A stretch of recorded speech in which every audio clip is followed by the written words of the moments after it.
Ladies and gentlemen, welcome back to another episode of the Plant Co podcast. I'm Max, and today I'm in LA, baby, and I'm joined by Hudson Tarlow. What's going on? Welcome to the podcast, Hudson. If you don't know Hudson, he is an animal rights activist and full-time editor for Anonymous for the Voiceless. Links down below to both of those. Hudson, thanks for welcoming me into your home. Of course, I'm so happy to have you on the podcast. Cool, man. Been looking forward to I'm this. so happy to be on the podcast. You are the podcast. Yeah. You are the podcast. You've become the podcast. It's you. It's your episode. We're in your garden. You can hear a little trickle of water in the background there. It's all very relaxing. So let's take it all the way back to the beginning. Why did you go vegan? Why did I go vegan?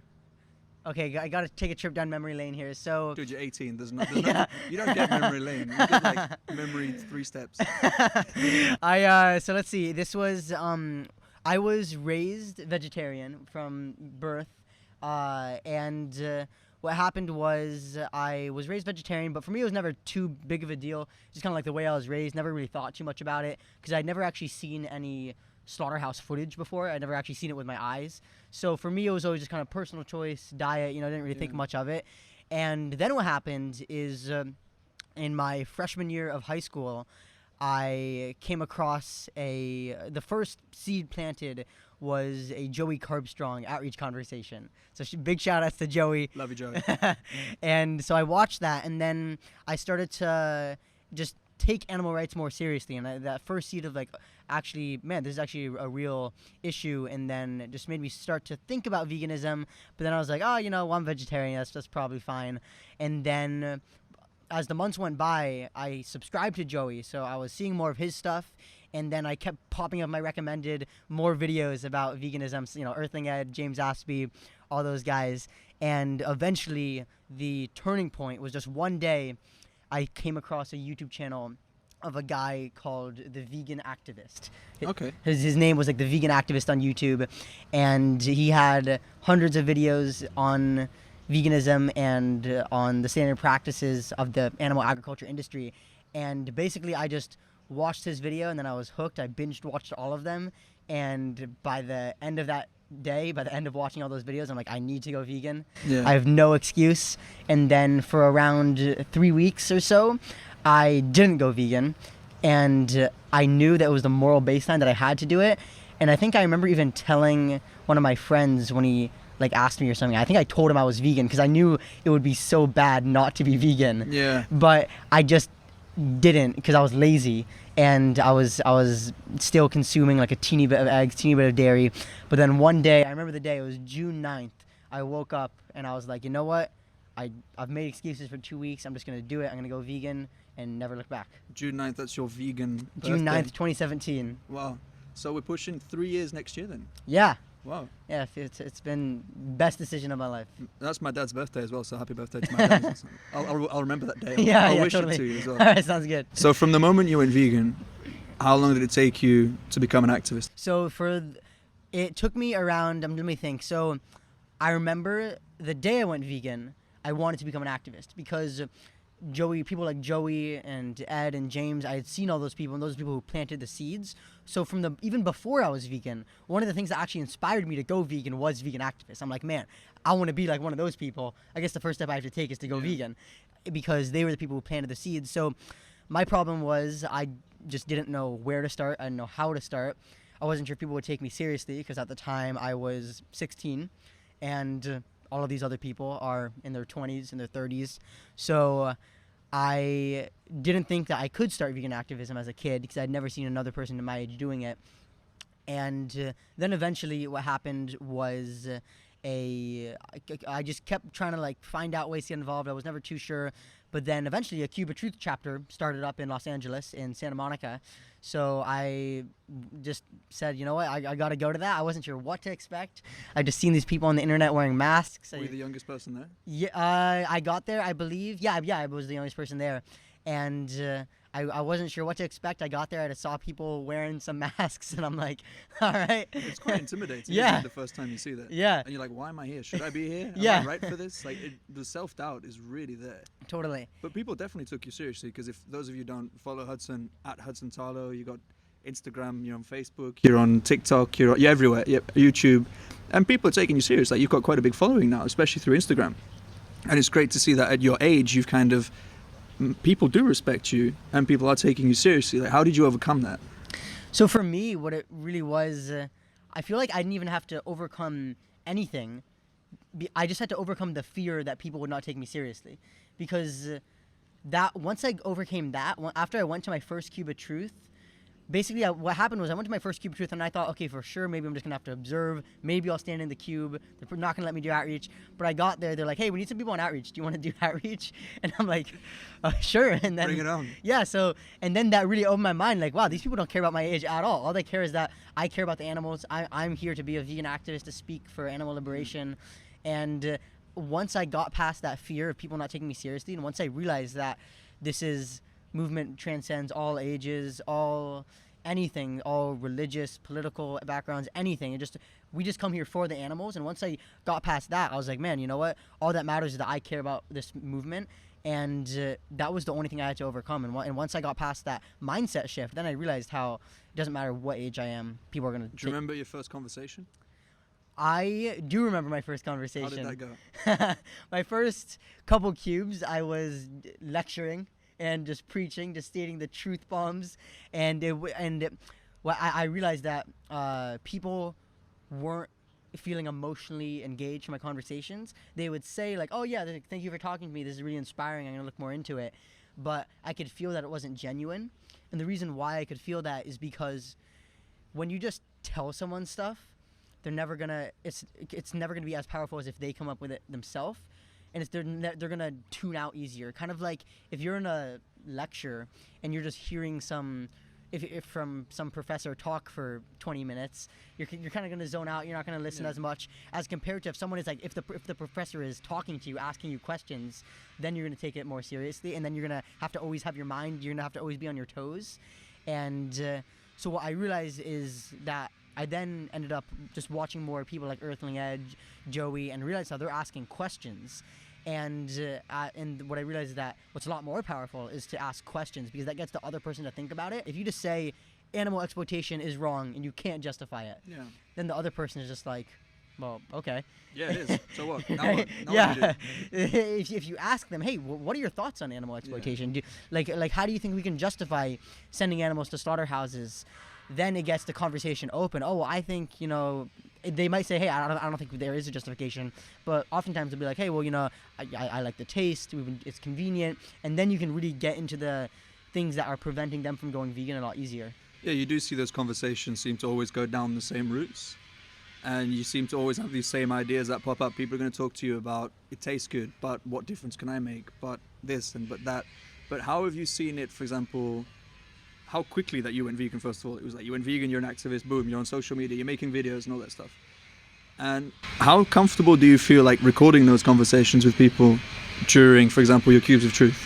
You always think that it's going to be more uncomfortable to record the conversations. For me, I find it more uncomfortable not to record them, because when I'm recording them, I have to be more aware of what I'm saying, and I can't, for example, if I'm not recording them, like I'm more likely to get angry, start getting aggressive, because I'm just like I'm just getting heated. But then when it's recorded, I'm like, oh shoot, okay, if people are gonna be seeing me online, I gotta keep my cool, keep the Earthling Ed patience. Yeah, I mean, I was listening to his podcast because he did like a few episodes of his Earthling Ed experience, I think it was called, or something like that, and he was talking about how you need to stay calm because you're the voice of the animals, you're the only one. If you get angry and irrational, people aren't going to respect you, aren't going to listen to you, and they're not going to relate to that. And that Socratic method that you mentioned about asking the questions, making people have that realization to themselves. But how effective do you see street activism? I think it's definitely one of the most, if not the most effective form of activism, for a couple reasons. One, when it comes to just this, I mean, when we think about, if we want to create laws, making animal products illegal, banning live export, etc., the only way that's going to happen is if the public wants it to happen. So the whole legal aspect of this, from my perspective, is only going to happen if the public wants it to happen. I mean, we're not going to wake up in a world where they make, eating meat and eggs and dairy illegal and close down every slaughterhouse if people are wanting animal products 3 times a day. So the public has to be emotionally engaged and want this change to happen. So I think the place that we should start is with the consumers, because also the only reason why these industries even exist, it's not because they just love killing animals and they just love doing it. It's because they're making a lot of money from it. They're supplying to a demand. Supply and demand. So it's from consumers. So the root of this exists because consumers are paying for this, and because and so if we can begin to raise that demand, and that's the first where that ball is going to start rolling.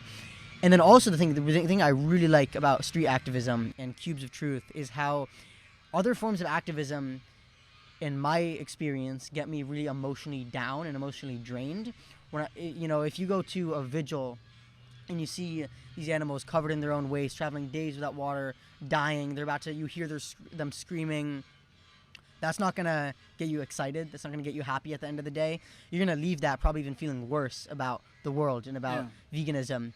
And same thing with disruptions. If you're going in and doing a protest and in a McDonald's or something, then you just get people yelling at you. It's very confrontational, isn't it? It's a lot of negative energy that you're getting from that. So you are, and I'm not saying that vigils and disruptions aren't effective. I think they are very effective, but the thing with those is that they can leave yourself feeling like there's no positivity in this world, and I feel like that's where a lot of burnout can come from. Yeah. But as opposed to street activism, obviously there are some days when you go out and you just have zero good conversations and you're like, what does this world come to? Yeah, exactly. You're like, there's no hope for it anymore, is there?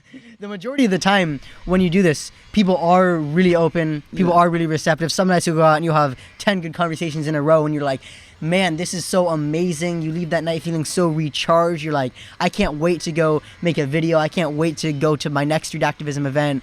And you just feel so hopeful when you have a really good conversation with someone who just gets it. And even sometimes I feel hopeful, even if I have a bad conversation, but I've done my part where I lay out the moral imperative, even if they aren't necessarily saying that they're going to go vegan and saying that they're open. Even the fact that I lay down the moral imperative of veganism, and they understand that if they want to align their actions with their values, that they have to be vegan, even if they're not saying that they're going to go vegan, even if they understand that there's just the seed planted. And because you give them a card, you never know, they might think about it, and even maybe in 2 years' time when their best friend goes vegan, they'll be like, hey, you know what? I had that conversation a little while back. He made a lot of sense. My friend just went vegan. I'll go vegan too. So just the fact that you're always planting these seeds and that it's really going to get people thinking. I mean, you talked about burnout, which is interesting because I've seen quite a lot of people on social media recently. They're actually like taking a step back from social media. They're like, I need time away. I need to like clear my head. I need to get away from all of it. And you do like full-time editing for Anonymous for the Voiceless. So you see a lot of like slaughterhouse footage. You're putting a lot of it into the videos, and I'm 10 years older than you. I can't even like watch a horror movie. I know all the blood and stuff. I get freaked out. I can't really watch slaughterhouse footage. It really like affects me in such a deep way. So how do you deal with that? Like seeing so much of it on a daily basis? So just a few weeks ago, we updated the Cube of Truth footage. So starting today for International Cube Day, all the Cube footage is going to be updated from like Dominion and just showing more relevant parts. So I had to go through and edit all of that. I probably spent 40 hours sitting through just watching pigs get stabbed to death. And what is even more scarier for me is how after being a vegan activist and being vegan for 2.5 years, it doesn't even hit me at all, which I was thinking, I'm like, whoa, this is really weird, because this is the first time I actually watched Dominion. I saw it when it first came out. And when that happened, I couldn't even watch. I was turning away. I was flinching. I only sat through around a half hour after the. I did 15 minutes. And I was like, nope, not anymore for after me. the pigs cutting the teeth. Pigs, I was like, yeah. Sorry, I saw that when I first saw it. I only saw the pigs part, and I'm like, I can't even watch this anymore. Like, I'm done. And then same thing with Land of Hope and Glory when Earthling Ed's documentary came out. I saw 5 minutes. I'm like, I can't even do this. This is so horrific, and. It's really weird after seeing so much stuff on Instagram and after going to Cubes of Truth every weekend and seeing that footage. When I went through and edited this footage, it was just like seeing a cartoon, and I think that freaked me out even more because that just shows how desensitized I've become to it. And even when I see things I saw a clip of like the Yulin Dog Festival, and I was just like didn't even hit Yeah. me, and that honestly makes me kind of scared. Maybe you're a Because psychopath. Or something. yeah, I know, that's what I was thinking. It honestly makes me scared, but it's interesting because now I understand how slaughterhouse workers can do that, because they just get so desensitized, and because I think it makes sense, because if I'm gonna be seeing that every weekend and seeing that every time I log into my Instagram, I mean, your brain is gonna want to protect you from that, so you're not always feeling like that. So I feel like that's just like an instinct. Because I haven't followed a lot of people, to be honest, on Instagram or Facebook who are posting constant slaughterhouse footage. Because I feel like it's not that I don't think it's valuable for them to post it. I think I don't need to see it. That's different. Like, it has an audience, and some people do need to see that. But I feel like I've seen enough of it. You know, like I'm already convinced. I'm already vegan. Like, I don't need that. You know, I try and consume a lot more positive content. So what kind of content do you consume, like on Instagram and Facebook? Because you produce a lot of content, you produce a lot of videos. I'll put some links to them down below. But like, what inspires you? What do you watch? Yeah, so my main guy where I get my inspiration from, Gary V, who commented on Max's post. Gary V, I DM'd you, I emailed you, I TikToked you, I LinkedIn you, I everything you. My main guy is Gary Vaynerchuk. He's not even vegan. And but he is the guy who inspired me to really start making content, really push my activism to the next level, start making videos, because basically, if most people listening probably don't know who Gary Vee is because he's not in the activism world, and just really promoting the same things that veganism is promoting: respect, fairness, positivity. That's what his whole message is about, just having more respect in this world. And he has a really cool way of doing it. He curses 24/7. Yeah. Literally, it's like, just fucking do it. Yeah. If you want to do something, just do it. Just get out there and do it. And I think it does relate so well to veganism and to animal rights as well, because especially a lot of vegans were like, well, this is wrong. We don't want this to happen. So what are we going to do about it? Let's get out there and put our fear of judgment behind us and just do something. Totally. Yeah. And so he's the main guy where I get where I get all of my inspiration from, and because he really inspires me to work harder for the animals. And then some other people that I love keeping up with is my favorite activist right now, Joey Carbstrong. Yeah, he's taking it to another level. Yeah, oh my God, he's doing. I don't even know how he has enough time to sleep. He posts so many videos, and such high quality videos too. And his conversations as well. He puts that bench up. 'Cause I think Earthling Ed started doing that with the bench, with the I don't know, paying for meat is meat is murder. Meat is murder. Changed my mind, and a lot of people are doing that now. And I find they get some really interesting conversations out of that as well. I really want to start doing that, because I feel like with that you get a lot. It's a lot more entertaining as compared to a Cube of Truth, because it's more of like like a debate, so it's more entertaining for. And people are already willing to sit down. Like they've taken that. You're not stopping people in the street, are you? It's like they've actually taken the time, and they know there's going to be a conversation. It's not like you're dragging someone in, like, watch this. Yeah, totally. Yeah, so I'd love to try that one of those days. And then I'm trying to think if there's anyone else. Love watching your stuff. Love watching your podcast clips.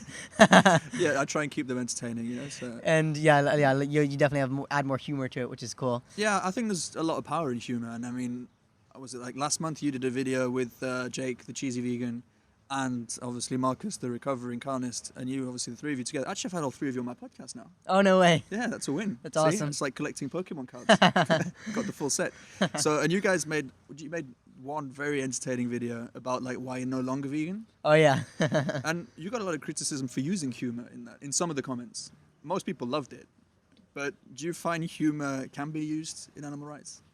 Yeah, I think humor is so important. It's something that I don't do enough of. I find myself, I'm wanting to incorporate more humor into my message, because right now I've noticed, like, I do have a very serious tone, which is why lately on TikTok I've just been trying to add some more humor and stuff, make it funnier. I've seen your videos when you're in the car. Oh, yeah. Like, talking, I was like, is that your car? Can you drive? Yeah, I have my license. I'm not that young. And so I've just been experimenting with that. Yeah, because I think humor, like someone who's really good at using humor is recovering carnist. Yeah. He has a really good sense of humor that he does. And I think and there's so many funny vegan meme accounts that are doing a really good job of it, because I think it makes the message easier to digest when it's not just like so in your face, Yeah. and that's something that I wanna work on, because I think that it can add in just like a new audience. And the thing with humor is people are more easy to laugh at themselves when it's kind of like humor related and it's kind of like funny. I mean, if I see a funny meme about teenagers or something, I'm like, oh yeah, like I always do that. That's Yeah, if funny. it's funny, right? it's funny, Yeah, like- yeah. It's compared to like Yeah. if someone was like criticizing me, like why Yeah. do you do that? So. So I think humor is definitely a way. I think it has its powers because it can cause people to think about something and realize the hypocrisy in something, but in a positive way, and something that Yeah. makes them laugh. I mean, back to Gary Vee again, because he often talks about 8 Mile, about Eminem, that last scene where he's doing the battle thing, whatever it's called, and he kind of like just makes fun of himself, and he takes all the arguments away from the other person, like he can't use it against him. And I find it's very powerful. Like if we make fun of ourselves, like okay, people do see us as crazy. People see vegans as crazy. That's the truth. Like whether even though they're the crazy ones, if we can laugh at ourselves and we can bring a humorous aspect to that, and show people that we are relatable, you can have fun. It's not just about sitting around, doing yoga, drinking kombucha, and literally insulting other people. I think if we can show that attainable aspect, then more people are going to be willing to give it a try at least. Totally, I totally agree. And do you encourage people to take like baby steps, or because that's something I really, really conflicted with? Because some of my friends recently, they're like, "Yeah, I've been listening to your podcast. It's really wanted me to make some positive change. I'm gonna go vegetarian for a month." I'm like, "You haven't been listening. Yeah. Like, you haven't quite been listening to what I've been trying to say." But I don't want to tell them you can't do that. At the same time. Yeah, I totally get what you're saying.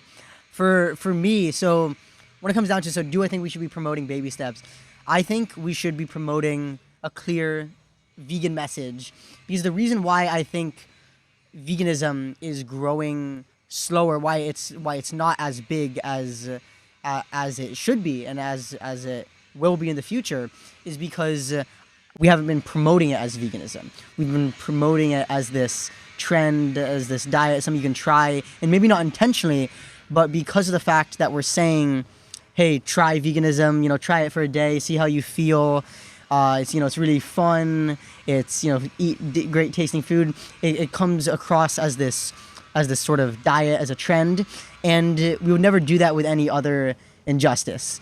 If someone was being racist, if someone was being anti-Semitic, if someone was being homophobic, we never say, hey, I'd like you to invite to maybe try not being a racist on Mondays, have racist-free Mondays, right? Yeah. And then, you never say, even if it were dogs in this position, we never say, hey, for the Yulin Dog Festival, how about we only have it where they kill 4,000 dogs instead of 10,000 dogs? And how about instead of having the Yulin Dog Festival every year, how about we have it every other year? With any other issue, with any other issue of animal cruelty, when it comes to dogs, when it comes to cats, we'd always be promoting end it. For example, when you see the petitions online for the Yulin Dog Festival, it's end the Yulin Dog Festival, not reduce it, not have it once every decade. And you can't exactly say like, oh yeah, only beat your wife on Wednesdays. Exactly. That any form of cruelty or social injustice, you can't do that.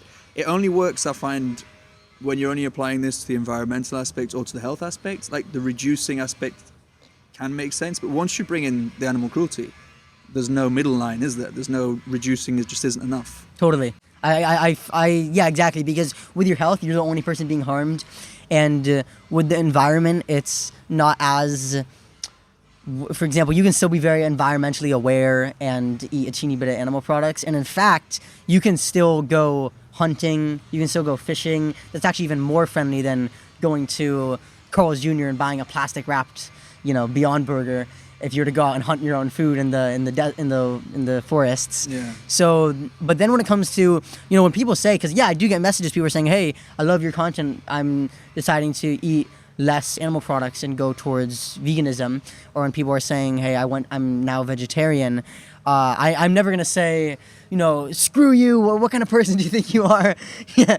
And so what I always do is I always keep the moral imperative, but I say, hey, that's so great that you've been interested, that you're interested in becoming vegan, and that you're interested in, or I'll normally say something like that. So great that you're interested in addressing the animal exploitation in our day-to-day lives, have you considered going vegan? Or I'll say, what do you feel like would be, if you decided that you want to go vegan, what do you feel like would be the hardest part? And so I'm never just going to leave it out there. I'm always going to try to ask them, see what they're feeling like would be the hard part about giving up dairy and eggs, and then go from there. So I think it's a fine line. You don't just want to just insult the person so they're never going to think about it again. But at the same time, we should be promoting what is morally correct. Yeah, and how can we improve our reputation? Because even the word vegan, it's so tainted. If you say you love the environment, if you say you love animals, if you say you love health, whatever, people see that as something great. As soon as you bring in the word vegan, the whole extreme terrorist almost comes into it. So do you actually relate to the word vegan? That's really interesting you bring that up, because I've been thinking a lot about this, and in fact, my Instagram bio since I started until about maybe a month ago, it said vegan activist, and then around a month ago I changed it to animal liberation activist. And the reason why I did that is because if it came down to it, if I have to pick between two words, animal liberation describes what we're fighting for a lot better than veganism, because we're not vegan activists. We're not saying, hey, go eat these plant-based burgers, like this vegan cheese. We got to advocate for the vegan cheese, right? Tofu! Yeah. Because when I thought about it, because, I've told some people, like this happened in conversations when sometimes I tell people, hey, I'm a vegan activist. They're like, a vegan activist? What does that mean? You advocate for vegan food? Like, what exactly does that mean? And part of the tomato lobby. Yeah. And so what I've been like, I think animal liberation is a better word that should describe us, because really what we're fighting for is for every animal to be liberated, to be free, to no longer be exploited by humans and be abused. And another thing is, the reason why I think you always hear those subtitles, like those titles, vegan activists are extreme, like in the news, like they broke into this farm. Why can't these vegan activists just protest alone, like do their own thing and just cook their vegan meals? It's because that term vegan activist, to the public, it can seem like, well, yeah, vegan activist, you should just, keep it to yourself, cook your vegan meals. But if we normalize the term animal liberation activist, it'd be like, why can't these animal liberation activists go liberate animals on their own? In their own backyard. Yeah, it's like, no, the term animal liberation activist, we are liberating animals. So, but at the same time, I don't think it's too overly the end of the world to use the word vegan. I don't think that's gonna for example, if you're doing activism and you're talking to someone, if you bring up the word vegan and say that you're vegan, I don't think that's gonna turn them away and like be like, oh, I'm never gonna listen to you anymore. Because at the end of the day, it's just a word, and I don't think it matters too much. So if you call yourself a vegan activist, and like I even still call myself a vegan activist, I don't think it's the end of the world. And I do think it is important to, when you're saying, the lifestyle you follow, to say that you're vegan, like I'm never gonna shortcut the term. I'm never gonna say, I think one of the reasons, again, why the vegan movement isn't as growing as fast as it should is because because a lot of people say, oh, I'm plant-based. Yeah. I like eating plant-based foods, because they're afraid to use that word vegan. Absolutely. But I think it's really important that we also normalize that term and normalize that wording, so that people can also see that it's not extreme. But then we use the word vegan food, when ultimately it's just food. Like it should be the other food that should be named differently. Like if it's whole food, plant-based, whatever you want to call it, can't we just call that food, and then everything that involves in torturing and enslaving animals, call that the cruel food, or give that the different name? Like, why is that the norm? That's what I always struggle to see at the moment, is why we always put that what's specific as vegan food. I think that's really interesting. You brought up a really good point, because with anything else, you never say, for example, like vegan just means no violence involved. And with anything else, for example, there's no word to describe something that isn't evil. There's no word for a non racist. There's no Yeah. word for someone who doesn't eat dogs. Yeah. There's no word for someone who doesn't eat Doesn't cats. everyone introduce you as like, oh, here's Hudson, this is my vegan friend? Yeah. They don't say, oh, this is Hudson, my non-racist friend. Yeah, exactly, right? Why would you use that, you know? And imagine if it's vegan means the definition of veganism is avoiding animal exploitation as far as practicably possible. So imagine if someone said, "Oh, here's my." Imagine if I introduced to my friend, "Hey, here's my friend Max, the guy who avoids animal exploitation as far as practically possible."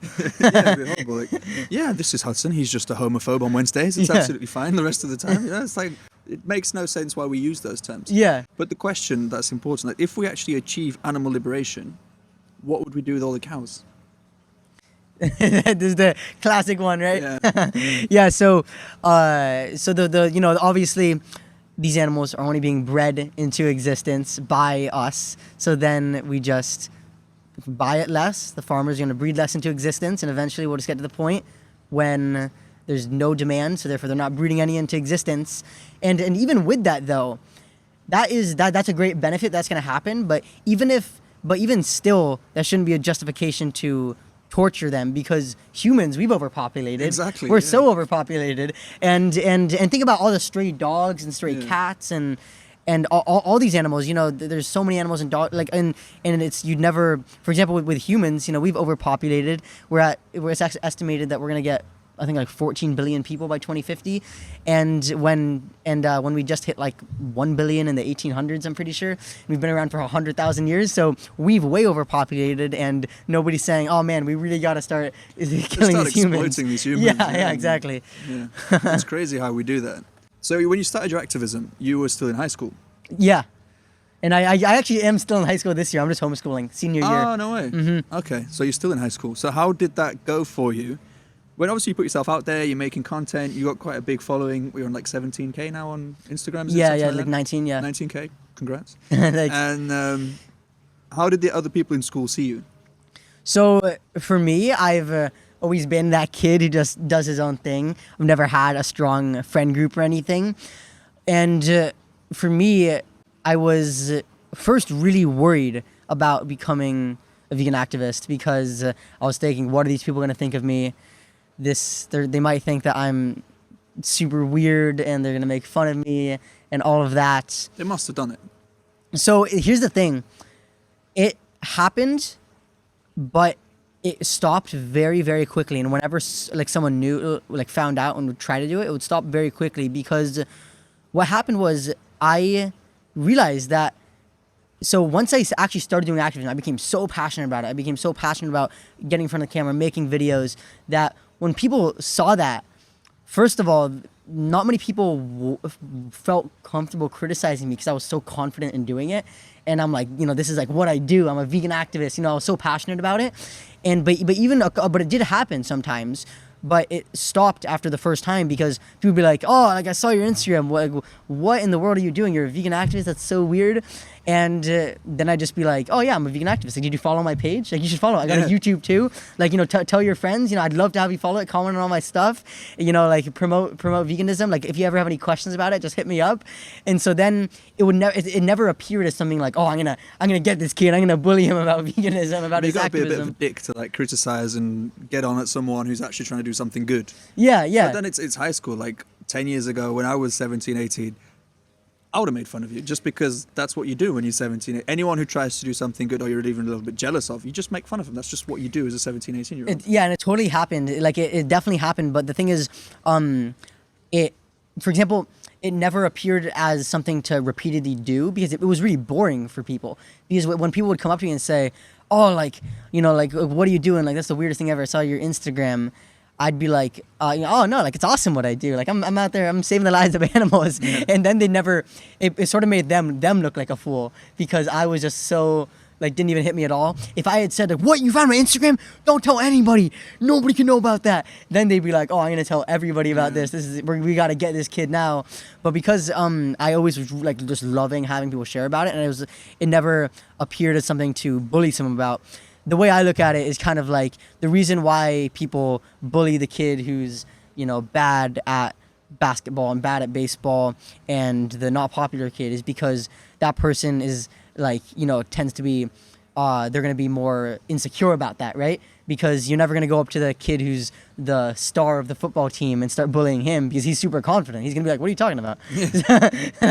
So that's the way that I think kind of happened with this. Like, I just know that, you know, we're on the right side of history, that we're promoting what's right.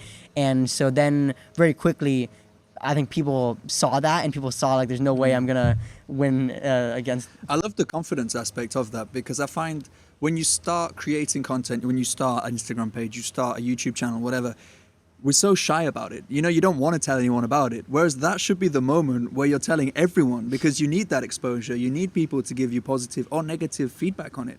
You need to hear what people think about it so you can improve it and it can grow. Because I saw it as well when I first started doing my podcast. I was putting out episodes. I wasn't really telling anyone about it, you know, just keeping it on the down low. I was like, how the fuck is this thing going to grow if I'm not telling anyone about it? And if the people who actually like me in the first place don't know about it, they're the ones that are actually going to help me grow this thing. And the fact that you went confident straight away, I think that's the best way you could possibly do it. Thanks. Yeah, I'm definitely glad that I did it, and I actually got a lot of positive feedback. I've gotten a lot of messages from my friends at school who have said, like, hey, this is so inspiring what you do. I'm really interested in going vegan. Like, can you give me some other information? And I've done that, and so it's been a really positive experience. One of my friends, his like, he found my page and he showed his family, and now his family is like 95% plant-based, and they had I just had a Halloween party, last night, and I went to it, and then they had all the food there was vegan. They had it catered from a vegan restaurant. It was because they found my page. That was What was your costume? My costume. I have this shirt. It just has a bunch of Batman logos, and I just wear it like anyway. Just a cool shirt. So then I was like, I need a Halloween costume. I'll wear that. I'll be Get Batman. away with anything. Yeah. A friend of mine, she dressed up as the dairy industry for Halloween. No, hey, wait, what? How do you dress up as the dairy industry? It was quite convincing. She was like a cow with like chains. Oh my and God. She was holding like a carton of milk, like looking for her mother. Oh, no way. It was quite a powerful image. The photos were pretty good. Did you see I don't know if you saw it, a lot of people were sharing it, but my two friends from Las Vegas, they organized the Cube there, and they dressed up so one of them dressed up as, and they went like trick-or-treating together. Like, one of them dressed up as a cow, and then the other one dressed up as a giant piece of steak. And they were holding signs, and the cow was holding a sign that said before, and my other friend dressed up as a steak was holding a sign that said after. So That's very powerful. Yeah. It's funny and it's powerful at the same time. Yeah. I mean, we can use any of those celebrations, really. I mean, the thing is, now we're coming towards the end of the year, which means Thanksgiving, which means Christmas, which means a whole lot of turkeys are going to die. Mm-hmm. And obviously for you, that you in your family, if you've been vegetarian since birth, then I suppose you kind of around those festivities, you're not eating, obviously, turkey. How do you replace those products in your home?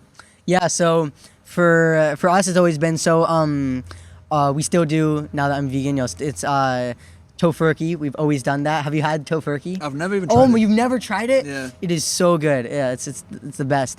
And with vegan gravy, and then obviously now, the only thing, that we switch is just vegan pumpkin pie, vegan whipped cream that tastes exactly the same.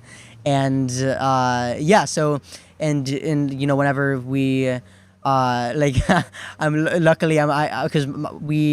all of our family lives in New York, so I haven't been to a Thanksgiving family reunion dinner since being vegan, or a Christmas dinner since being vegan. So I know one year that day is gonna come, and I'm bracing for that. But You're staring at that turkey on the table. And it's really weird. I actually went to a steakhouse with some friends. It was not my choice, obviously, a restaurant. Interesting experience. First of all, like, obviously, since being vegan, I hadn't been into a steakhouse. You realize how barbaric it actually is, of them like slicing up all these animals. And then second of all, steakhouses actually have really good salad bars. Really? As a vegan, you can actually eat really well in a steakhouse, cool. which is still, I wouldn't recommend it. Very uncomfortable experience to put yourself through. So yeah, don't do it. Okay. Eat at vegan restaurants if you can. Yeah, that's been definitely one of the weirdest things, especially since going to sanctuaries and actually meeting turkeys. Now that it's getting close to Thanksgiving, there's turkeys in the grocery store. And because, for example, with a steak, it doesn't look like a cow at all. And all these other things don't look like the animal. But with the actual turkey, it looks exactly like the animal. So it's so strange.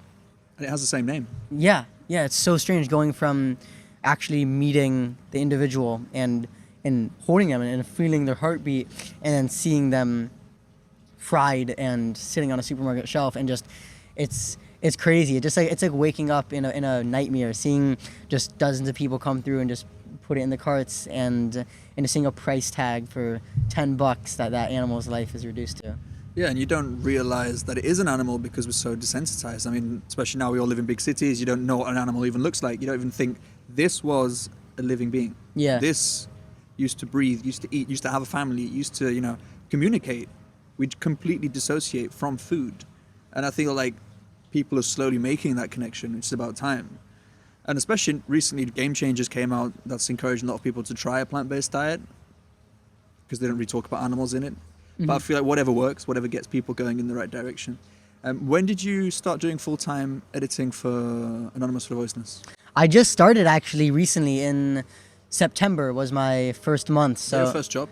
Yeah, first job. Okay. That's cool. That is a cool first job. I think my first job was selling ice creams on a beach. Oh, no way.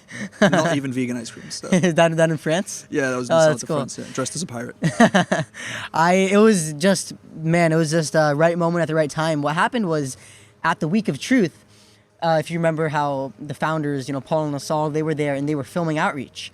And then I was just talking to them. I'm like, man, that's so cool. You guys are filming Outreach. Who's editing it? And then they're like, oh, we don't really know. We're just kind of filming it right now. We'll see what we do with it. And I said, do you need an editor? And because they both follow my Instagram, so they know what style of stuff I do. They're like, yeah, that'd be great. We'd love to have you edit some stuff for us. And I'm like, okay, cool. Yeah, I'd love to do it just for free, just to help out with AV, just because I love the organization. I'd want to give back after being a part of the whole Week of Truth. So then they said, okay, cool. Yeah, we'll just send you a message sometime in the next few days. And then they sent me a message. And then they sent me a message after I got back from the Week of Truth. I didn't even think much of it because it was probably a week after the Week of Truth. I thought, okay, they probably just forgot. But then what happened was they just said, hey, we'd love to have you edit some stuff. So if you want, we'd love to have you intern for a month to just see how you work with the team, how it goes. And so I did that. So I did a free internship for a month, made videos for them, and then they really liked it. So now I'm on board with the team.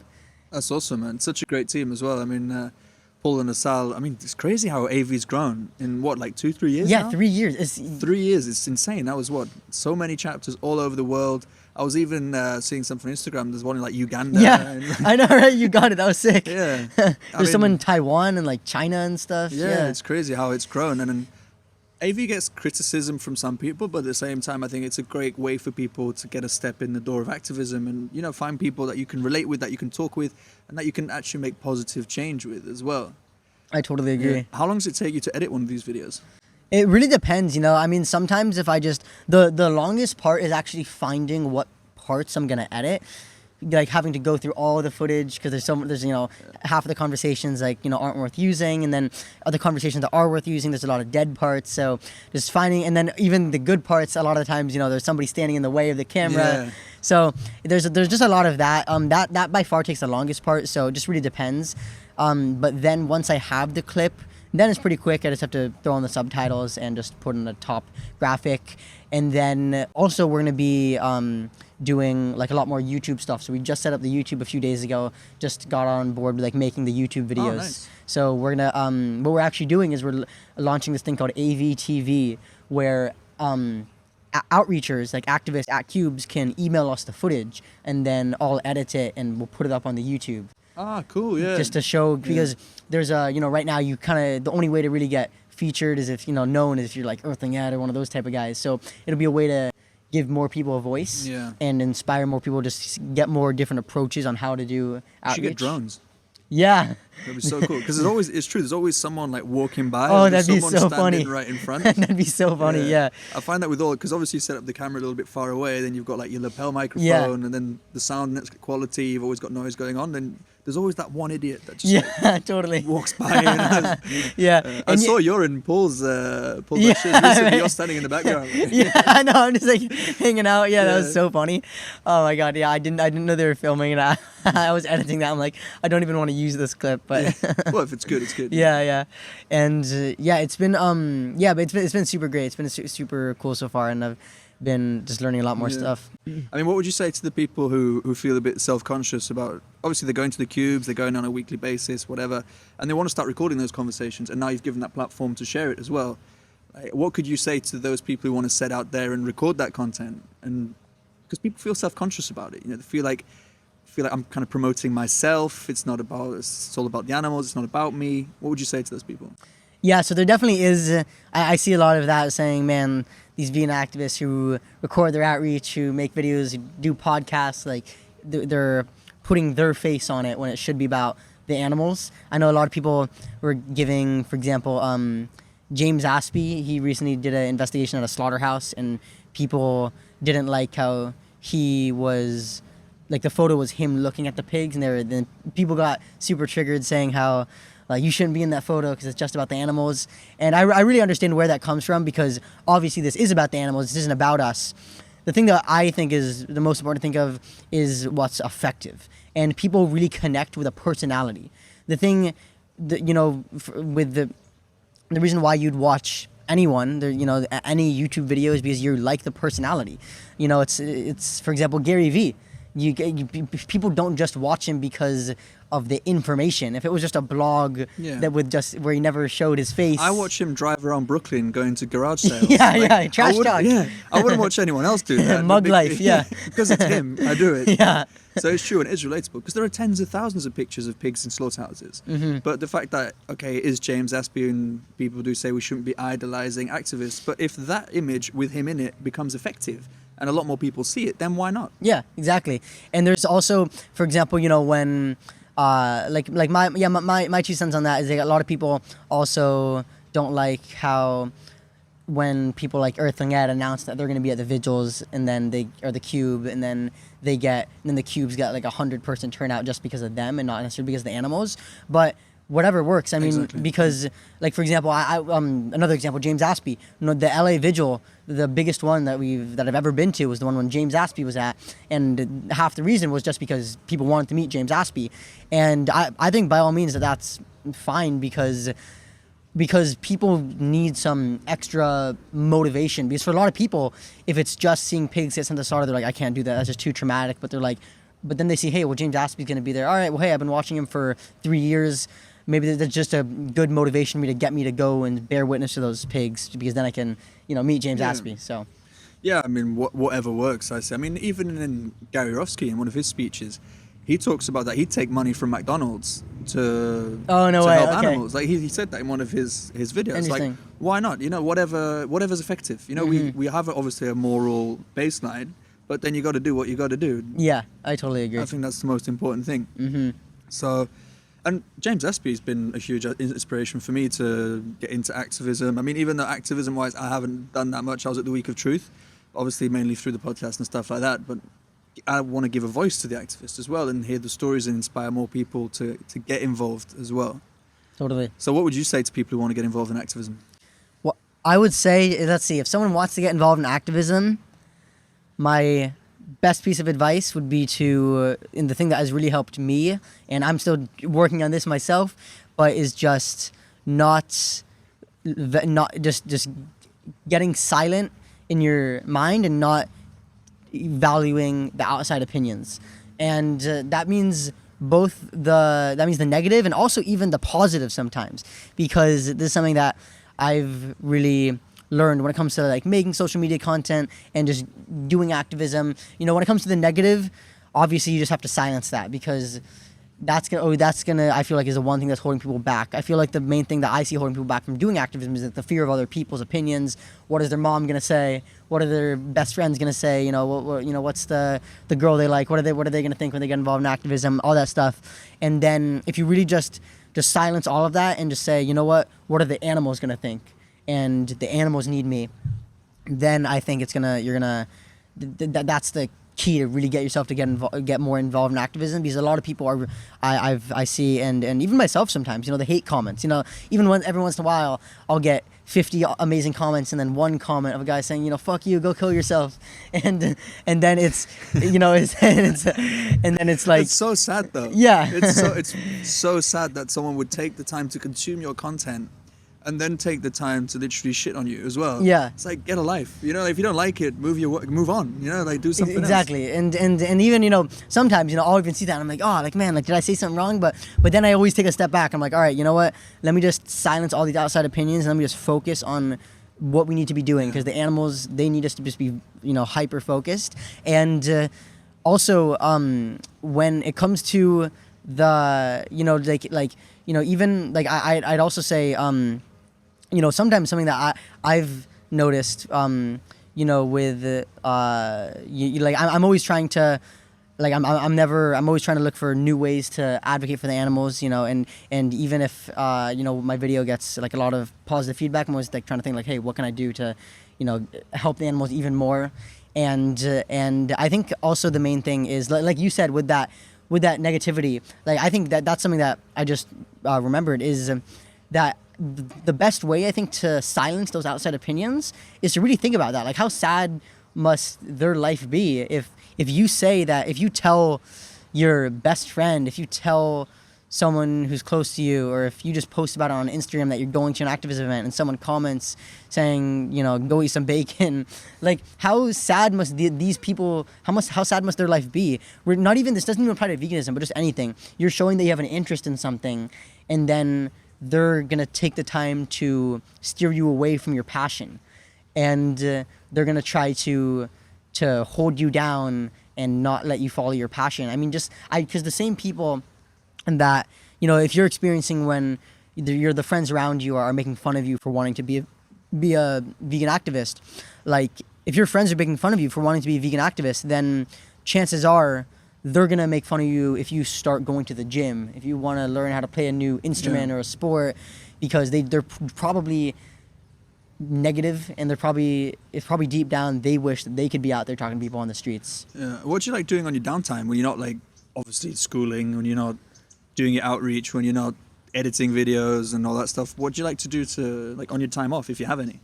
For me, on my time off lately, it's just been because I've been working around like 40-50 hours a week for AV, so on my time off, that's when I'm doing this stuff. Okay. So that's when I'm doing my personal page and my personal activism. But then my main hobby is I've lately, the past around year and a half, I really got into fitness. Okay, cool. And more specifically going to the gym. So I've always been into that. I ran cross country and track, and when I went vegan, that's when I started actually going to the gym, because I wanted to break that stereotype, right? But you see, like, Earthling Ed, he's recently, like, bulked up a lot. You see the comments on his videos, like, Ed looking swole. Yeah, no one cares about, like, the whole outreach conversation. Dude, where do you get those biceps from? Yeah. And Joey Cobstrong as well. He's really, like, oh my God, did you tanked see up. that transformation? Yeah. That was he crazy. Big. I didn't even know that. I had no idea. Yeah, I was listening to, I don't know whose podcast he was on. I think he has his own podcast. He right? has, yeah. He did one with James Aspie as well recently. I was listening to that, but I think he was on either Rich Rose, or it might have actually been Plant Based News podcast. Oh, okay. I think it was Plant Based News actually with Robbie, and he was talking about how he used to be like part of a gang in Australia. Wow. And, like, criminal, the whole thing. Like that transformation is completely. It's insane. so inspiring. It's from one end of the spectrum to the other, and literally anyone can do it. And it's crazy how much drive he has to go vegan for the animals. That's what I think is so cool about the whole vegan movement, is how it has people from every sort of background. Yeah. You have people who are, the super smart scientists and college graduates. Then you got people like Joey, who's from the streets. Yeah. And then you have people from all sorts of countries, and then it's, we can all come together and focus on this one common vision. So, as you said earlier, like, you're 18. Where do you see the future of veganism? Man, I wish I knew the answer to that. Yeah? And, Do you see a vegan world? I see so here's the thing, I really think about this because, obviously, so that's a tough question, because for example, there's always, even if we did, for example, here in America, every once in a while you hear on the news some guy beat his dog to death, right? And you hear some guy, abused his cat and beat his cat to death. So obviously, I don't think we'd ever have a complete 100% vegan world, because there's always going to be somebody out there deciding to do something crazy, just like how here there's even some people it's like a world without crime, Yeah, exactly, right? But I think that we can come a long way. And the thing is, it's growing so fast that I don't even know, because 3 years ago, Anonymous for the Voiceless didn't even exist, and the Save movement didn't even exist. I can't even. I wonder what it would have been like to be an activist back then. Like, well, I don't even know what I would have done, right? Yeah. Because those are... And before the internet. Yeah, the internet has only been around since, the 90s. So that, and YouTube has only been around since 2005. It's not even 20 years old. So who knows, especially with everything growing, with all these new social media sites. I think it definitely could happen in our lifetime where it becomes a very a moral act to be seen, and especially in like Western countries, like in the USA, UK, like Dubai and stuff, like I think in these mainstream countries that have access to the internet and stuff, that it's going to be a lot more normalized. And I think it could, just especially with the internet, because by the end of our lifetimes, I think we could see a world that is maybe almost vegan, because maybe not 100%, but very, very close. Because imagine, by the end of my lifetime, let's see, if I live another 70 years. So 70 years ago, that was... It was a world war. Yeah, that was the 1940s. And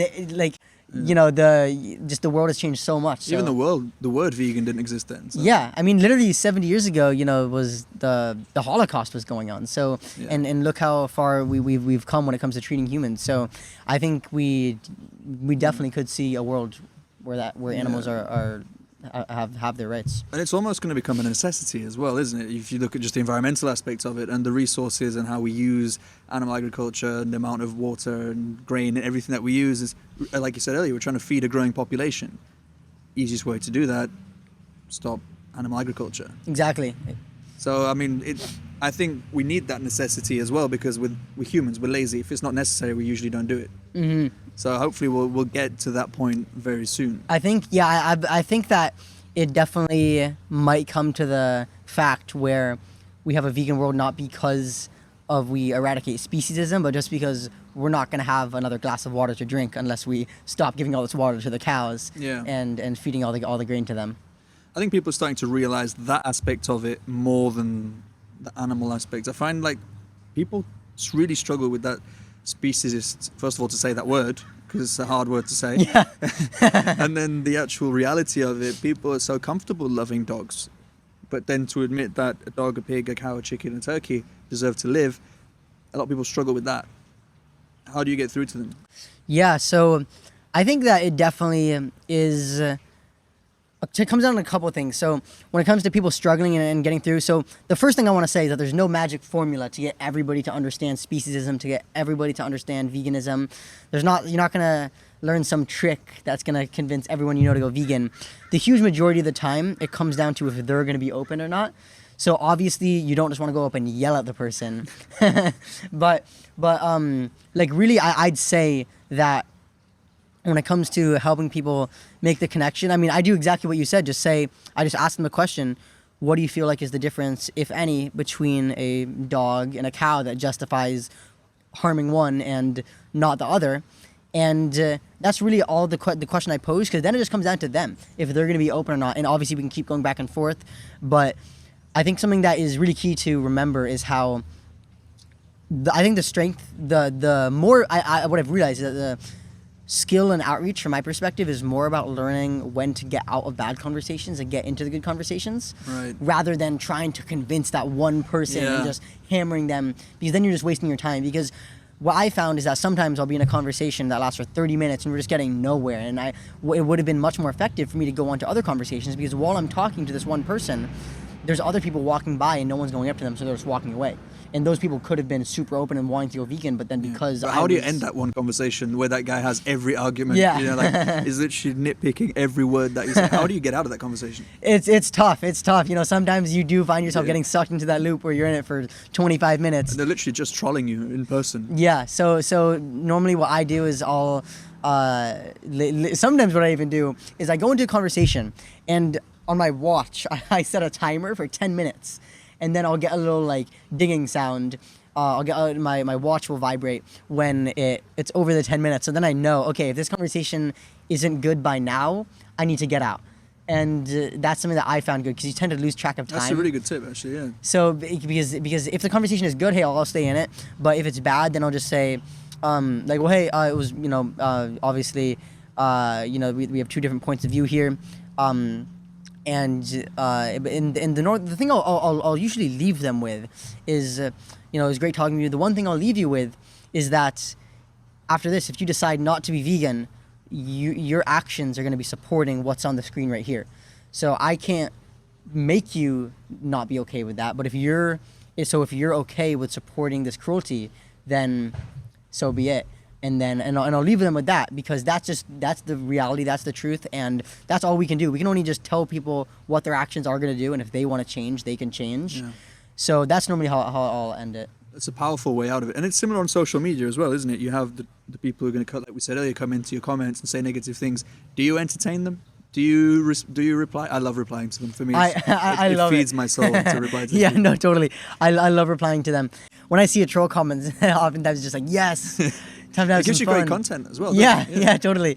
Yeah, I can put on my stories, make a post out of it. And what I love to do is I love to troll them back by just not understanding it. So, for example, the one that comes to mind is a couple weeks ago, this guy, his profile picture was him, you know, with a gun, and there was a dead bison or something. So he was a hunter. He had in his bio, I love hunting and stuff. And then he commented on my post, "You crazy vegan, why don't you go shut up and eat an acai bowl, you hippie," or something. And then he said, "And eat some bacon while you're at it." And then just Sounds like the worst acai bowl ever. yeah. and then I just responded, "Thanks for the advice," prayer emoji.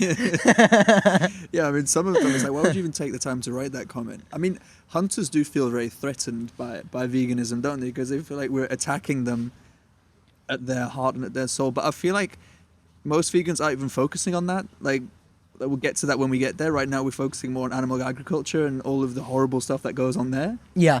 Not justifying hunting as a necessity or whatever, but I find they're often the ones to dive in and get involved. Whereas we're like, we're not coming at you yet. Like, give us some time. We're working towards that. Yeah, no, totally. There's always that's something that I always notice. For example, especially in outreach conversations, people are always like, "Okay, wait. So what if there's a hunter and they're you know the geese population has overpopulated in rural Russia and they have to," it's like, okay, we're not there yet. Let's bring him focus. along. Yeah, Bring him to the conversation. I always come back to, especially whenever people, like, you brought up a good point, like, we're not there, like, obviously we're not justifying that, but whenever people like to go on those tangents to take away from actually making change in their day-to-day life when it comes to their diet.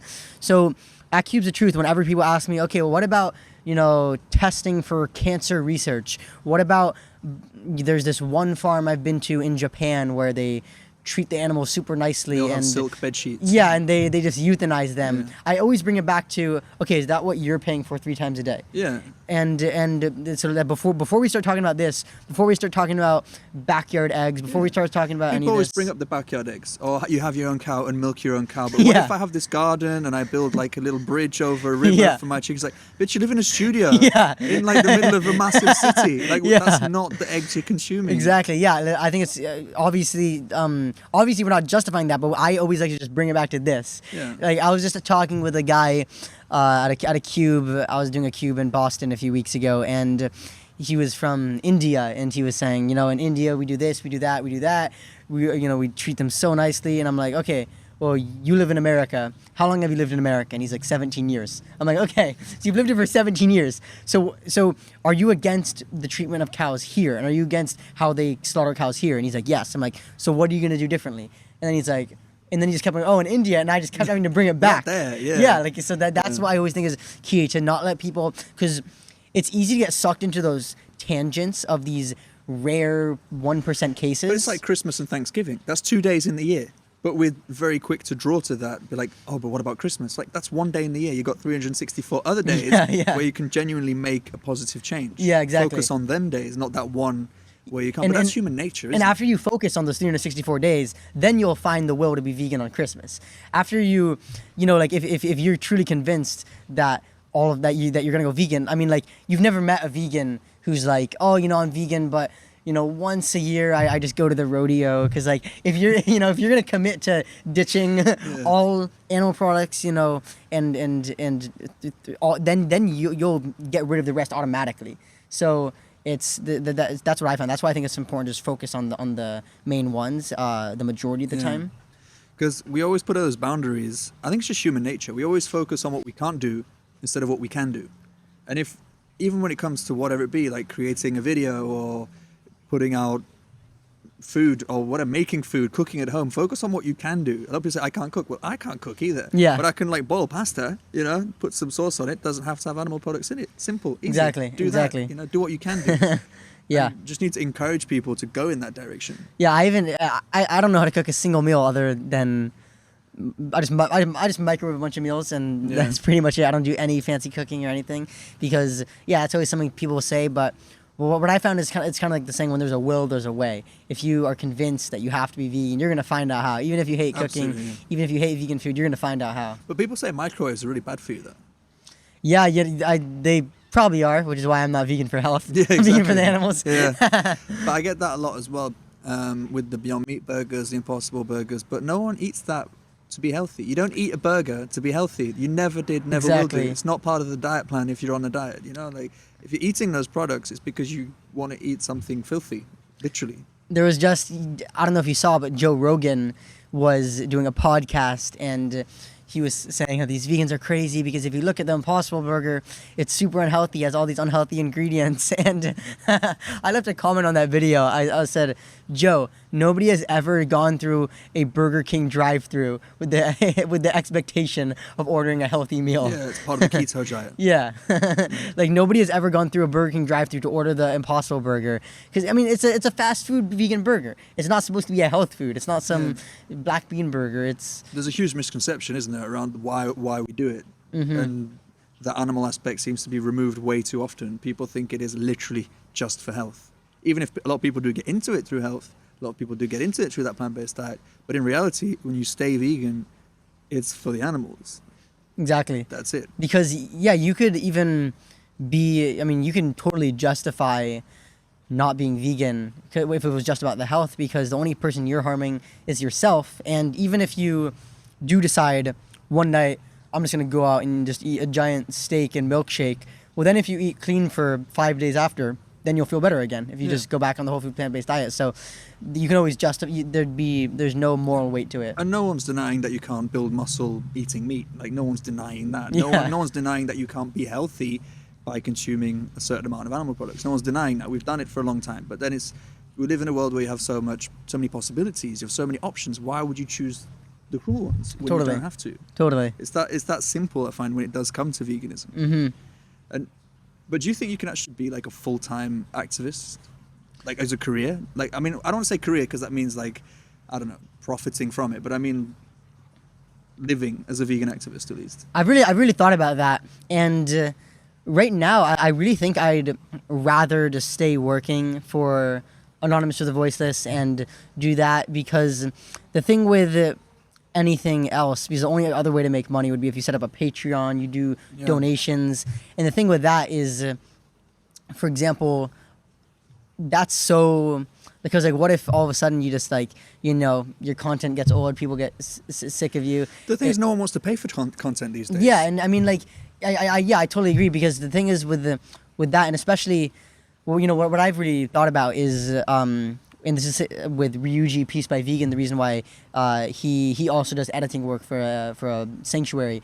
And the reason why he doesn't, and the reason why I would not want to be a full-time activist, is because if all of a sudden there's some economy crash happens, and or if even if all of a sudden some new vegan activist comes out who's way better than us, people are gonna take their money out of our donating to our Patreon. They just go to donate to the other person, and also I feel like it'd be I'd always have in the back of my head, if I was a full-time activist and only relying off of donations and Patreon, I'd always have a bit of like worried, like anxious feeling in the back of my head, like, oh shoot, like am I really just relying off of just someone else giving me money on Patreon? So right now I really like working for Anonymous for the Voiceless, and the thing also I feel the biggest thing why I wouldn't want to be a full-time activist, and I don't know if you feel like this too, but right when it would become a job, I feel like it might not be as fun. Because right when the Cube of Truth would have to be like, oh, I have to go to the Cube of Truth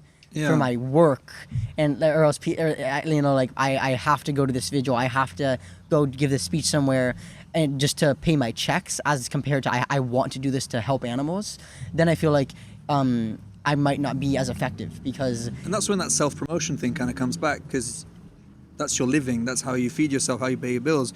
You'd feel that need to self-promote, whereas you don't really want to self-promote, you want to do it for the animals. And I find it such a conflicting thing to be in. Yeah, it's a fine line. And it's about monetization as well. I mean, a lot of people ask me, when are you going to monetize the podcast? I've thought about it. Maybe one day I will do it, but ultimately I love doing everything for free, because I can say whatever I want. You know, I can talk to whoever I want. We can talk about whatever. We could do this dressed as cows holding milk if we wanted to. Yeah, totally. You're not accountable to anyone. But when there's like money involved, you become accountable and you have to justify certain things. And it's tough, isn't it, when you kind of bring that into the animal liberation movement as well. Yeah, totally. There's not many people who actually manage to live from it. Even if you look at, say, the most popular activist, like I think James Aspey, I'm sure from the following that they have, the amount of people that actually donate or contribute to what they do is probably a very, very finite percentage of them. Because we're so used to consuming content for free that when you'd have to pay for it. Even some people, I think it was that vegan couple, they put their podcast onto Patreon. So if you wanted to listen to it, you had to pay. Yeah, I'm subscribed to it. Yeah, it's $1 a month. Yeah, it's good. Yeah. But no one even wants to, not many people were willing to put out $5 a month. You know, you'll pay for it for coffee. You'll be like, on some stupid t-shirt, you'll pay for $30. But when it comes to actually contributing to something meaningful in content, we don't want to do it. I think, because I think it's when it's on the internet, I feel like it's a more, for example, if it was just, because when you just go to a coffee shop or something, it's like, oh, you just do it, it's done. But when, I feel like on the internet, it's like, you got to do it through your like email, and it takes a little bit longer. And the thing about the internet is like, is a lot of people, for example, like I am not, with all that stuff, a lot of people don't want to subscribe to a podcast that's paid, because they can just go listen to Gary V's, which is free. And there's so much competition, there's so much free stuff. Yeah. It's in the real world. It's not like you have the choice between getting the free coffee and the $2 coffee. You have to pay. True, yeah. But on the internet, you can just, people are like, all right, well, I won't pay for your podcast, because there's literally 20 million other podcasts that are free. And there's podcasts about and there's podcasts about everything these days anyway, isn't it? You can literally podcast about knitting, all kinds of stuff. Not that I listen to those. Do you listen to any podcasts? I listen to Gary V's. Yeah, Gary V's podcast. He puts out so many. It's incredible how much content he puts out on a daily basis. So you're going to start your own? I would love to start my own podcast. That would be epic. This is my first podcast. This was so fun. And I gotta get some of these, and then all you need is like microphones. And this seems great. I'd love to do it. Yeah, it's the easiest thing in the world as well. You gotta do is talk. Yeah, I just need a name. That's the thing that's holding me back. I have no idea what to name it. I gotta think of something good. I think you can even use your own name, because like you've kind of got your personal brand. That's true, right? Yeah. I need some kind of creative with my name. How Joey Curbstrong, his is the Curbstrong cast. Yeah, that's pretty good. I need something, gotta think of something creative. Well, if anyone has any suggestions, do send them to Hudson. Let me know. You do have quite a following in Dubai, by the way. I mean, when I was telling people I was flying here to do an episode with you, they were quite excited. A lot of people in Dubai do follow your videos and like your content. That's super cool. Because there's no real activist scene in Dubai, obviously, with the legal structure and everything. So we all kind of live through activism through other people. Interesting. Okay. So, Oh, wow. And that's the beauty of the internet.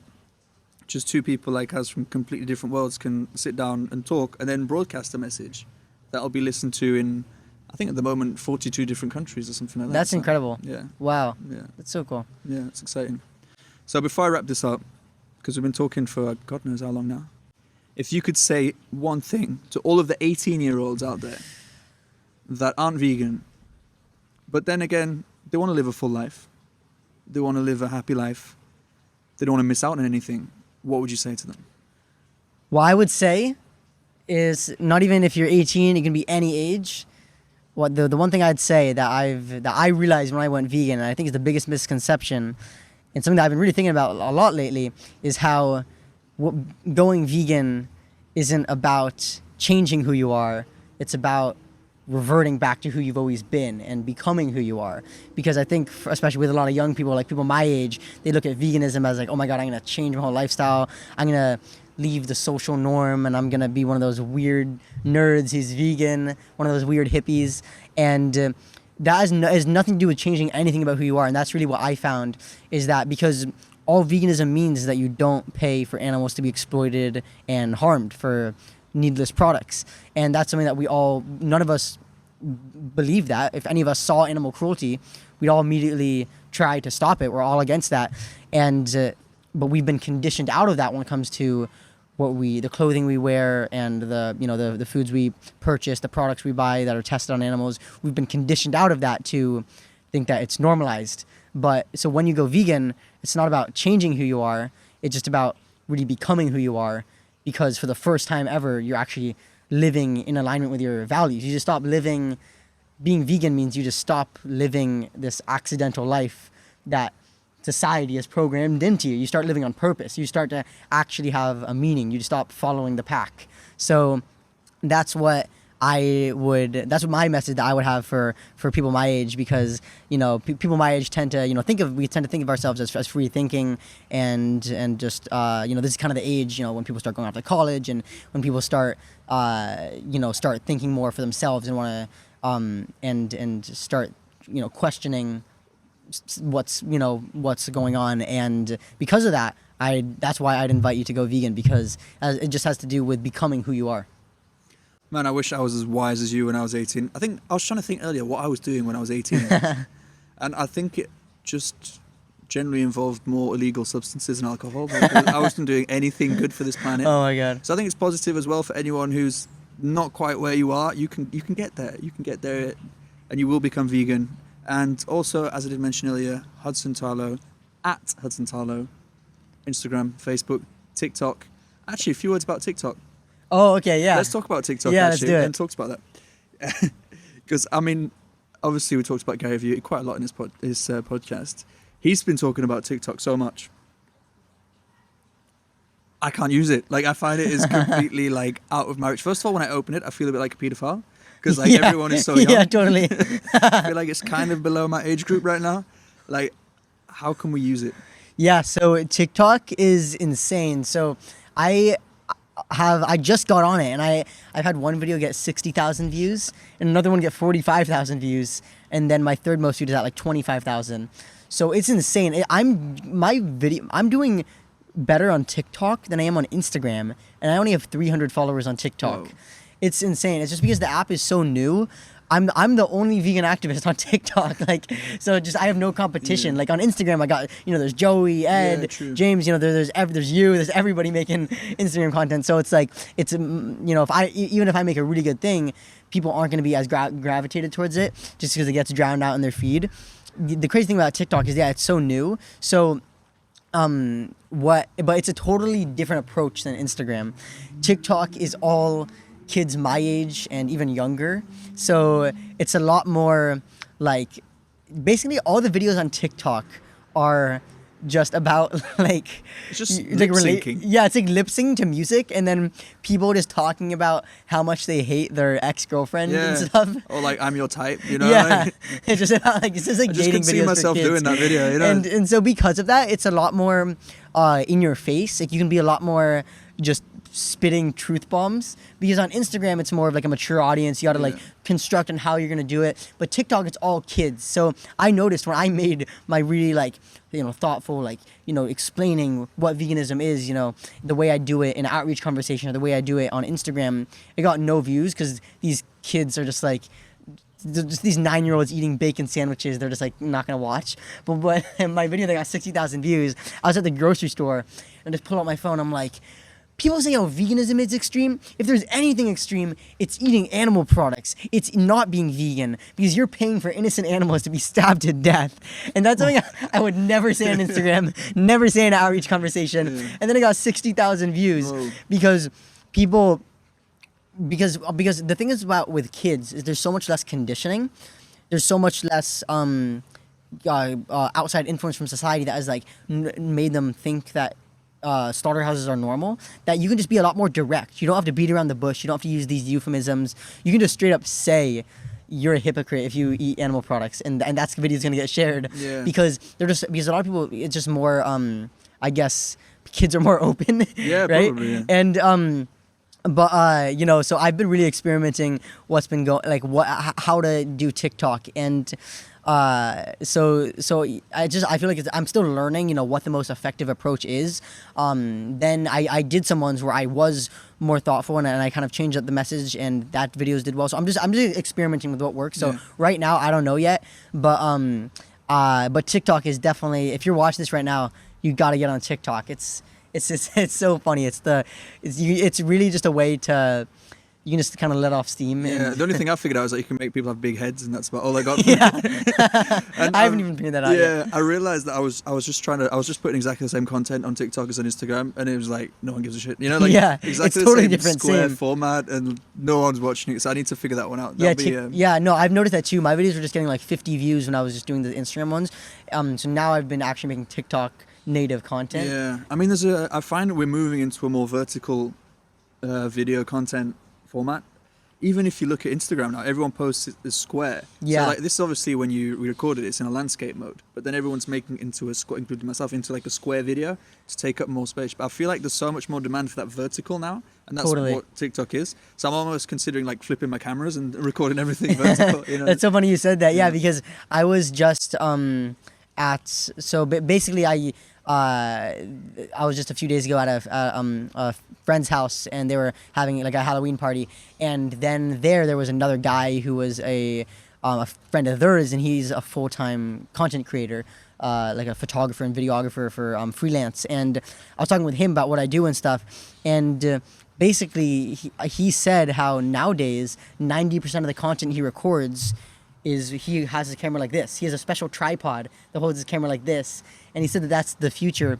He said how he has a friend who works for Snapchat doing their videos, and at Snapchat, all of their cameras, when they're doing a shoot, it's all like this, yeah. And same thing with so that's just something interesting. I remember Gary Vee. He was just talking with D-Rock, and they were like, you know, said, oh, they're recording like this now for TikTok. So that's the future. One day everyone's just gonna be walking around in their DSLRs sideways. But I think they'll even change the lens of cameras. Maybe it won't actually be landscape anymore. It will be all. Oh yeah, that's true, right? Portrait, Yeah. Was it portrait or whatever? 9:16. So anyway, we'll move towards that. Mm-hmm. So yeah, man, it's been epic. Thank you so much for having me on the show. This was incredible. It was worth coming all the way from Dubai for it. I think we don't have to talk quite as long as the flight, because that was a long 15-hour flight. So yeah, but yeah, man, I'll be back in LA, I'm sure, soon. Right on. We'll do another one. Yeah. We'll got to catch up every now and again. Every time I'm in LA, I'll knock on your door. All right, sounds good. Try and get Moby on it as well next time. Yeah. Because he lives close by, doesn't he? Yeah, he lives in LA. All right. And I DM'd him, by the way. Didn't oh, I? really? You know who lives just like you were mentioning him before, Rich Roll. He lives just like 15 minutes away. Let's go. Let's do it. Yeah. Let's go. Let's knock on his house. Knock on his door. Yeah. Stay tuned for his knocking on Rich I Roll's door. actually because I met him because he was just like a local like around here. So I met him, like I saw him at my friend's house once. But this is before he had a podcast. He wasn't on social media yet. He's had his podcast for ages, though. I met him back before I was vegan. I remember I was in 4th grade. So that was 8 years ago. Okay. Yeah. And then I got it. And then once I became an activist, I heard that name. I'm like, how do I know that name, Rich Roll? I'm like, oh, I met that guy at my friend. I've met that guy at my friend Jeff's house. Yeah. Most random thing ever. We'll have to get him on the podcast as well. That'd be Rich dope. Roll, if you're listening, Hudson remembers you. When you start your podcast, he should be your Yeah, first guest. yeah. Oh, That'll be a hell of a guest. You kick it off with a bang. Yeah, it'll only go downhill from there. Yeah. All right, let's go. Let's end this. Let's go All get right. something to eat. Yeah, this is incredible. Guys, thanks for tuning in this week to this amazing episode in Los Angeles with Hudson. There'll be another one next week. Don't know where I'll be. Much love to all of you around the world. Talk to you soon. Have a great day. Peace. Bye, guys. Peace, power, plants. No, what does he say? Peace. What? I don't know. I've never listened to this podcast. You've never listened No. That's the year that they're saying's our last, unless we make a change now when we gotta be fast. But first we gotta make a shift in what we put in our mouths. These silly billies thinking vegans eating grass on the ground. We talking fast food, yo, it's burgers and fries. And it used to hurt the earth and the birds in the sky, but now they making it with plants and it's so much better, cause the animals are safe, no more changes in the weather. We better act fast, cause the ice barely freezing. The world's changing quick, so welcome to Planet Vegan. Woo! Damn, man, can you feel that? This place is getting hot. If we want to save the world, it'll take some work. If you want to make it better, then take off your shirt, wave it around your head, and jump into the streets. The revolution starts now. Can you feel its heartbeat? If we want to save the world, man, we better be quick, cause we're killing all the piggies and the cows and the chicks. And I gotta be honest, I ain't a fan of our fate, but we can make a change now, and it starts on our plates. All around the world, it's a brand new dance. What you're making out of bodies, yeah, we're making out of plants. We gotta save the pigs and the fishes in the sea, so hold on to your pants, Planet Vegan soon to be. There's a change up in the system, I can feel it in the air, but it benefits us all, there's no need to be scared. We're gonna change the world and we'll do it in a day, so don't fight the future, Planet Vegan's here to stay. If we wanna save the world, it'll take some work. If you wanna make it better, then take off your shirt, wave it around your head, and jump into the streets. The revolution starts now. Can you feel its heartbeat? If we wanna save the world, man, we better be quick, cause we're killing all the piggies and the cows and the chicks. And I gotta be honest, I ain't a fan of our fate, but we can make a change now, and it starts on our plates. Massive forest fires have once again decimated the Californian coastline. Iceland just held a funeral for the first glacier ever lost in the country's history due to warming weather patterns. Europe was just hit with the hottest temperatures in recorded history. Thousands of people are already dying every year from climate change-related issues, and this number is expected to rise exponentially over the coming decades.